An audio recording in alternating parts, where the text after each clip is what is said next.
دحركنا سنكرت النجر من البات أدم زبني زقاصلن ነገር ኮነ ካብት ፈረንጂ ካብና ተይሰብ ምሳውን ጠኒሳ በጣም ተፍቅሮያ ኣብ ዩኒቨርሲቲ ብልኡነጥዊ ካብ ዝተመረቁ 10 ዓመታት ኮይኑኒ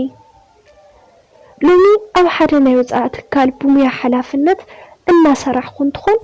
መፍትሕ ሰኣን ኩሉ ናይ ህይወተይ መንገደይ ግና ናባኹ መቢለዮ ጽቡቕ ዝበልኩ ሓዳረይ ቆልዓ ሙላድ ብዘይ ምኽኣለይ ሓዳረይ ክፈርስ ኢሉ ብጣዕሚ ብዙሕ ነገር ኮይነ ብዝከኣለኒ መጠን ቆልዓን ሙላድ ሞኪረየ ኣብ ሃገር ውሽጢ ካብ ሃገር ወጻኢ ሕክምና ብመንፈሳዊ መንገዲ እውን ኣምላኽ ክፈቅደለይ ኢለ ተማሕፂነ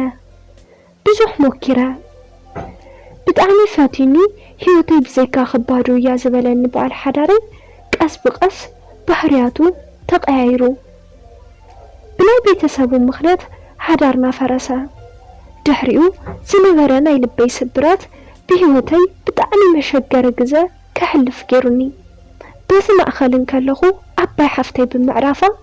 ናይ 11 ክፍሊ ጓላ ምሳይ ክትኸውን መፀት ካብ ጽምዋ ንኽገላገል ምኽንያት ኮይናትኒ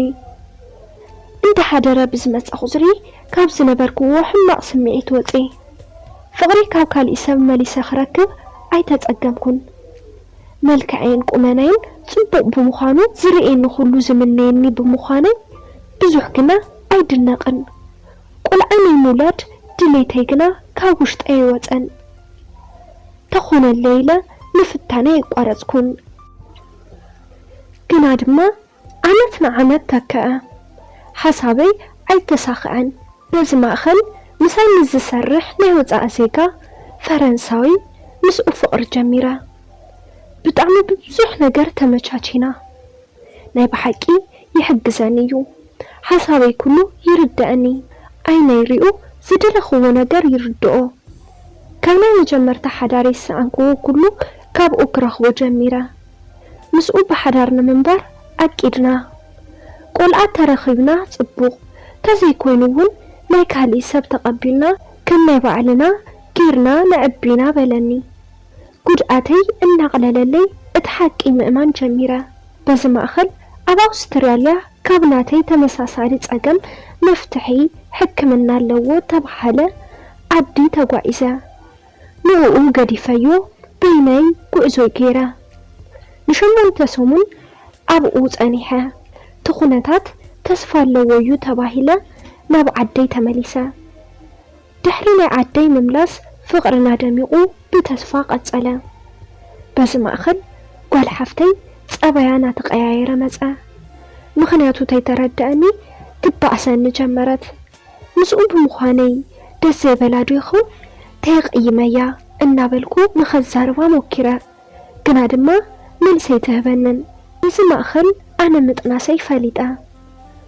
ተሓጓሰይ ካብ መጠን ንላዕሊ ኾነ እዚ ንፈረንሳዊ በዓል ሓዳረይ ምስ ነገርክዎ ቁሩብ ተደናገጸ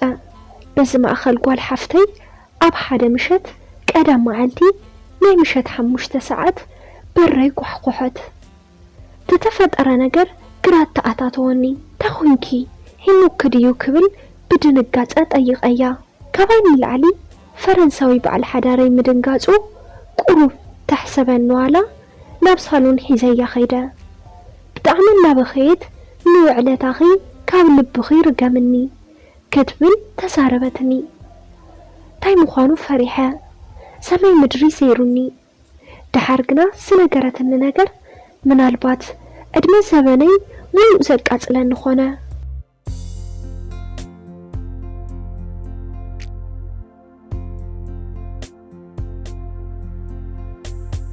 ካብቲ ፈረንጂ ካብ ናተይ ሰብ ምሳውን ጠኒሳ ብጣዕሚ ተፍቅሮያ መሊሱ ህይወተይ ተበላሸወ ዝብላውን ዝዛረባውን ነገር ጠፈአኒ ኣነ ኣብ ወጻኢ ኣብ ዝነበርክዎ ሰዓት ብገዛ ገዛይ ካልእ ታሪክ እናተሰርሐ ነበረ ናይ ብሓቂ መሊሱ ልበይ ከይጽገን ተሰበረ ድሕረታ መዓልቲ ትፈረንጂ ናብ ገዛተይ ተመለሰ ተረፈ ናብ ስራሕ እውን ኣይመፀን نبعدو مملاسو دهر 15 معلتي كاب سبات سمعيو أنا نقول حفتين قنا بعيني مرأة أي كبيدنا حدرا تقبلا نحدرا زي بتصح مخاني تفلتاني نصح زون يفتو يتبل تنسو رديو خيبلا دما ما يقول عدليتي لعلي من يفلتو أنا ون كم أم مكبر كي حسب عقمي باللين حزنات أنسي لعل حموش تورحي كوينو ناتي دما سنستورح حالفو تناقر نسمع زخبر كوينو نبيت سبون زي سر بيكونن تحابيو كي يترف دما أو كلتينا تنسلو نساون كما يتجانيغا تاخن قبر كم زلنا بجاخم أما خرونا سلام تخطاتلتي ماكي ميديا لما عندي حزلكم قريبا زنبركم نزي مسل نيرو أبز چانال حساب ريتو انتدى أهلكم أو ناي كومنت متحف بوتا حسابكم كتقرفوا لي تخليكم نس چانال حدش تندحر دا أهلكم سابسكرايب قورو لايك شير كي ترسعو يغني لي سسنايو معكم